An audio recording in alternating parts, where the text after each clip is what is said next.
तो हेलो दोस्तों। तो आपका स्वागत है हमारे यूट्यूब चैनल पे। तो आज हम आरआरबी की रेलवे की वैकेंसी की डिटेल लाए हैं। वीडियो आपके स्क्रीन के सामने जो कि आ चुकी है। जो बच्चे 10 प्लस टू 12 क्लास पास कर चुके हैं, जिनका एज 18 साल हो गया है और जिनका एज 33 से कम है, जो कि जनरल कैटेगरी से है, इस फॉर्म को भर सकते हैं। नेक्स्ट आगे बात करते हैं इस फॉर्म की डिटेल, जो कि जिसकी अब डेट जो बढ़ा के दोस्तों 27/10/2024 कर दी गई है। पहले ये दोस्तों डेट कम थी, लेकिन अब इस डेट की लास्ट डेट को बढ़ा दिया गया है, पोस्टपोन कर दिया गया है। जनरल कैटेगरी के बच्चों को 500 रुपये फीस पे करना है और SC ST को जो फीस है दोस्तों वो 250 रुपये पे करना है। और आपको ये याद रखना है दोस्तों, जो आपकी फ़ीस है ये 500, उसमें से 400 आपको रिटर्न हो जाएँगे जब आप पहला एग्ज़ाम दोगे। ठीक है दोस्तों। और जो SC ST के बच्चे हैं, उन सभी के 250 रुपीज़ टोटल रिफंड हो जाएँगे जब वो पहला एग्ज़ाम CBT 1 देंगे। नेक्स्ट बात करते हैं दोस्तों, एग्ज़ाम पे लास्ट डेट है फ़ीस पे करने की 29 तारीख। ठीक है दोस्तों, करेक्शन करने की जो डेट है वो दोस्तों 6 तारीख लास्ट बताई गई है। नेक्स्ट बात करते हैं दोस्तों, कौन-कौन सी पोस्ट आई है। तो दोस्तों इसमें 4 पोस्ट के बारे में बताया गया है 10 प्लस 2 में, मतलब कि 12वीं तक के बच्चे 4 पोस्ट में अप्लाई कर सकते हैं दोस्तों। पहला है दोस्तों कमर्शियल कम टिकट क्लर्क। तो कमर्शियल कम टिकट क्लर्क दोस्तों एक तरह से सीनियर पोस्ट हो जाती है, जिसमें दोस्तों 2022 पोस्ट है टोटल, जो दोस्तों 10 प्लस 2 के बच्चे भरते हैं। लेकिन आपको इसमें ये बात ध्यान रखना है, अगर आप जनरल कैटेगरी से आते हैं या OBC कैटेगरी से आते हैं या EWS कैटेगरी से आते हैं, तो आपके 10 प्लस 2 में 50% मार्क्स होने ज़रूरी है। अगर आपके 49% मार्क है तो आप फॉर्म नहीं भर सकते। यहाँ पे इस बात को ध्यान रखना है। SC ST के लिए कोई टेंशन नहीं है, बस पास करना ज़रूरी है। आप इस फॉर्म को भर सकते हैं। बात करते हैं दोस्तों ट्रेन क्लर्क की पोस्ट बहुत कम है, 72 पोस्ट है।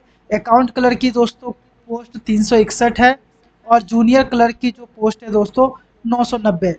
तो यहाँ पे आप 2 पोस्ट को चुन सकते हैं, जूनियर क्लर्क और कमर्शियल क्लर्क, इनको सबसे ऊपर रखना, क्योंकि इन दोनों में दोस्तों पोस्ट सबसे ज़्यादा है।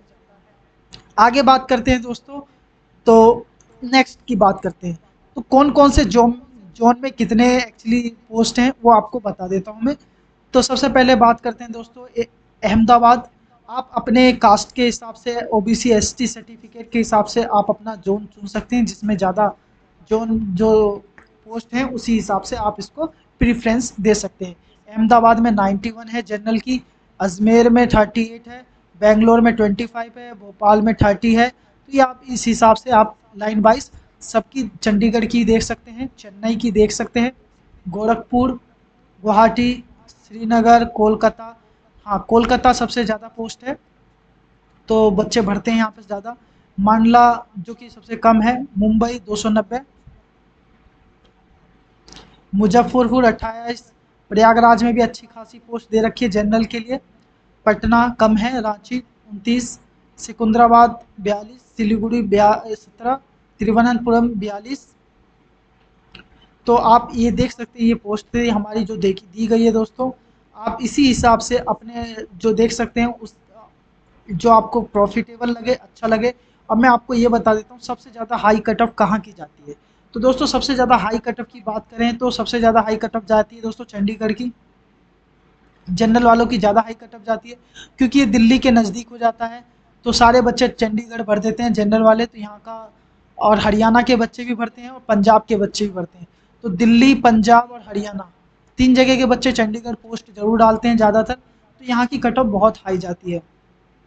नेक्स्ट बात करते हैं दोस्तों, नेक्स्ट नंबर पे दोस्तों आपका जो हाई कट ऑफ जाएगा, वो जाएगा आपका दोस्तों प्रयागराज का।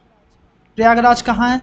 ये रहा दोस्तों, प्रयागराज का हाई कट ऑफ जाने का एक रीज़न है दोस्तों, यहाँ की दोस्तों वैकेंसी ज़्यादा है जनरल वालों की, तो इसीलिए यहाँ का पोस्ट मतलब कि सबसे ज़्यादा बच्चे भरेंगे। नेक्स्ट बात करते हैं दोस्तों, आपकी जो सैलरी है किस हिसाब से मिलेगी, सैलरी स्लिप की बात करते हैं। जो टिकट कम कलर्स होता है दोस्तों, उनको दोस्तों जो पे ग्रेड मिलता है दोस्तों, वो 21,700 होता है दोस्तों। तो ज़्यादा लोग जिनको सैलरी ज़्यादा चाहिए वो इसी पोस्ट को प्रीफरेंस करते हैं। अच्छा, उनको मेडिकल फैसिलिटी B ग्रेड का मिलता है। तो मेडिकल फैसिलिटी को दोस्तों 3 ग्रेड में बांटा गया है, A, बी और सी।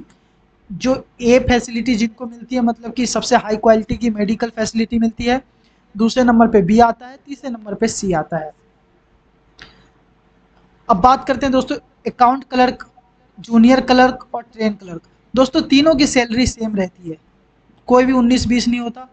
हाँ, लेकिन जो ट्रेन क्लर्क है दोस्तों, इनको मेडिकल फैसिलिटी ए ग्रेड का मिलता है। तो आप यहाँ से देख सकते हैं ए ग्रेड का फैसिलिटी इसलिए मिलता है क्योंकि इनको ट्रेन, दूसरे ट्रेन बदलना होता है, कई बार एक्सीडेंट होने के चांसेस अगर गलती से हो जाए तो इनको अच्छी से मेडिकल फैसिलिटी इसलिए इनको दिया जाता है, क्योंकि इनका जो काम होता है दोस्तों, मतलब कि कई बार चेंज जगह डेस्टिनेशन चेंज होता है, बाकी लोगों का काम दोस्तों ऑफिस में बैठने का हो जाता है, तो इसलिए इनको जो होता है मेडिकल फैसिलिटी इनके काम के अनुसार दी जाती है। ना नाउ बात करते हैं दोस्तों, आपको मैं वैकेंसी बता चुका हूँ, जो सबसे ज़्यादा वैकेंसी है 2022, जो पहले वाले कैटेगरी कमर्शियल टिकट क्लर्क की है, और तीसरी वाले की दोस्तों 990 है। नेक्स्ट आगे बात करते हैं दोस्तों आरबीआई, और इसमें फिजिकल फिटनेस क्या चाहिए। दोस्तों आपको, आपने सुना ही होगा, इसमें मेडिकल फिजिकल फिटनेस भी लगता है, तो इसके लिए आपको नो टेंशन रखना है दोस्तों। नो टेंशन इसलिए रखना है, कोई ज़्यादा टेंशन नहीं है, बस आपको बस ये ध्यान रखना है कि आपको दिखाई देना चाहिए, या तो चश्मा पहन के या चश्मा बिना पहने, आपको पूरी तरीके से प्रॉपर दिखाई देना चाहिए, क्योंकि दोस्तों कलर का काम है, जिसमें लिखने का काम होता है, टाइपिंग का काम होता है। अगर आपको ए टाइप करने के लिए बोले, अगर आप बी टाइप करोगे तो गलत हो जाएगा ना, आपको दिखाई देना चाहिए, कीबोर्ड के अक्षर दिखाई देना चाहिए। तो मतलब कि ज़्यादा इसमें टेंशन वाली बात नहीं है, नॉर्मल आपको अगर दिखाई देता है, चश्मा अगर आपका पावर वाला लग रखा है लेकिन आपको आपको अच्छे से दिखाई देता है चश्मा पहन के, तो भी आपको टेंशन लेने की ज़रूरत नहीं है। तो दोस्तों अकॉर्डिंग टू देख लेना, आपको इसमें देखो 6.6 लिख रखा है ग्लास विद ग्लास, तो इसमें ज़्यादा मेडिकल का इशू नहीं आता, तो इसको आप टेंशन फ्री होके आप इस फॉर्म को भर सकते हैं, कि ज़्यादा जंप वम्प ये सब कुछ नहीं दे रखा है। अब बात करते हैं दोस्तों ओबीसी एससी एसटी, जिसको मैंने एज नहीं बताया था, मैंने जनरल वालों की एज बताई थी 18 से 33, लेकिन अब मैं आपको बताता हूँ दोस्तों ओबीसी। जो ओबीसी है दोस्तों नॉन क्रीमी, यहाँ पे दो लेयर में बांट रखा है दोस्तों, क्रीमी वाले के लिए नहीं है, ये बात याद रखना, क्रीमी वालों के लिए यही एज रहेगा 18 से 33, लेकिन जो नॉन क्रीमी है दोस्तों 3 ईयर बढ़ जाएगा, मतलब कि वो 36 साल तक दे सकते हैं। और एससी एसटी की बात करते हैं दोस्तों, वो 38 ईयर्स तक दे सकते हैं। ठीक है दोस्तों, तो आपको इस बात को ध्यान रखना है। नाउ बात करेंगे नेक्स्ट, जो हमारा आता है दोस्तों एग्ज़ाम, आपका एग्ज़ाम कैसा होगा। तो दोस्तों पहला स्टेज की एग्ज़ाम की बात करते हैं, 3 स्टेज में एग्ज़ाम होंगे।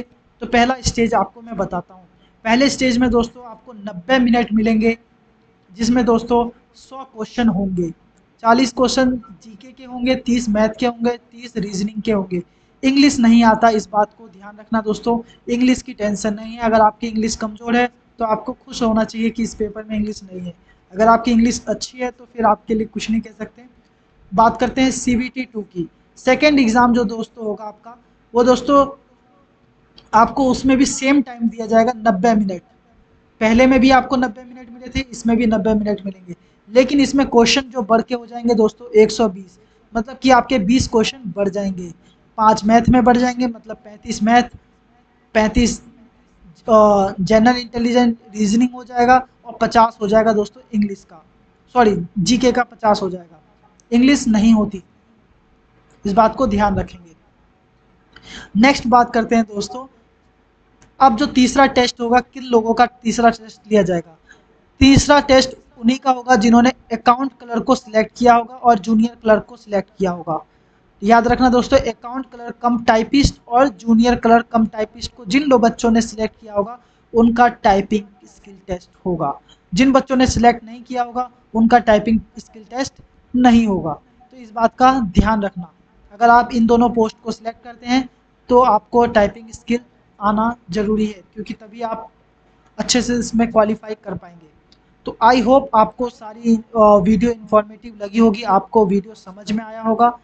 और एक और चीज़ मैं बताना भूल गया, नेगेटिव मार्किंग, आई होप मैंने वीडियो में डाला होगा कहीं, बट